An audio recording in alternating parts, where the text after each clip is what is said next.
ഹിൽഫുൽ ഫുലൂൽ എന്ന ഉടമ്പടി കേട്ടിട്ടില്ലേ? യമനിലെ ജബീദ് ഗോത്രക്കാരനായ ഒരാൾ മക്കയിലേക്ക് കച്ചവട ആവശ്യാർത്ഥം വന്നു. ആസിബിന് വായിൽ എന്ന് പറയുന്ന വ്യക്തി അയാളിൽ നിന്ന് ആ ചരക്കുകൾ വാങ്ങാൻ നിൽക്കുകയാണ്. പക്ഷേ അയാൾക്ക് കൊടുക്കാമെന്നേറ്റ തുക പൂർണ്ണമായി കൊടുക്കാൻ ആസിബിന് വായിൽ തയ്യാറാവുന്നില്ല. പരാതിയുമായി അയാൾ ഖുറൈശി നേതാക്കളെ ഒക്കെ ചെന്ന് കണ്ടു. ആസിന്റെ സ്വാധീനം ആലോചിച്ചിട്ടാവട്ടെ അവരൊന്നും അയാളെ സഹായിക്കുകയും ചെയ്തില്ല. അങ്ങനെ വന്നപ്പോൾ ആ മനുഷ്യൻ അബൂ ഖുബൈസ് എന്ന് പറയുന്ന പർവ്വതത്തിൽ കയറി നിന്ന് ഒരു കവിത ആലാപിക്കുകയുണ്ടായി.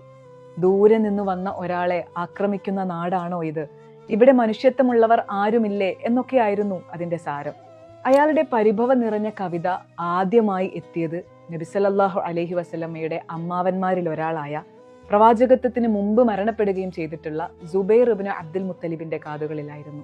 ആ മനുഷ്യൻ സഹായിക്കപ്പെടാതെ പോവരുത് എന്ന് പറഞ്ഞ് ചാടി എഴുന്നേറ്റ അദ്ദേഹം ജനങ്ങളെയെല്ലാം അബ്ദുല്ലാഹിബ്നു ജദആൻ എന്ന ആളുടെ വീട്ടിൽ ഒരുമിച്ച് കൂട്ടി.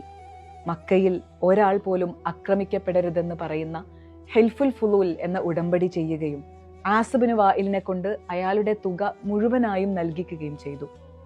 പിന്നീട് നബി സല്ലല്ലാഹു അലൈഹി വസല്ലമ ഈ ഉടമ്പടിയെക്കുറിച്ച് പറഞ്ഞത്, ഇതുപോലെ ഒന്ന് ഇസ്ലാമിലും ഉണ്ടാവുമെങ്കിൽ ഞാൻ അതിലും എങ്ങനെയും പങ്കെടുക്കും എന്നാണ്.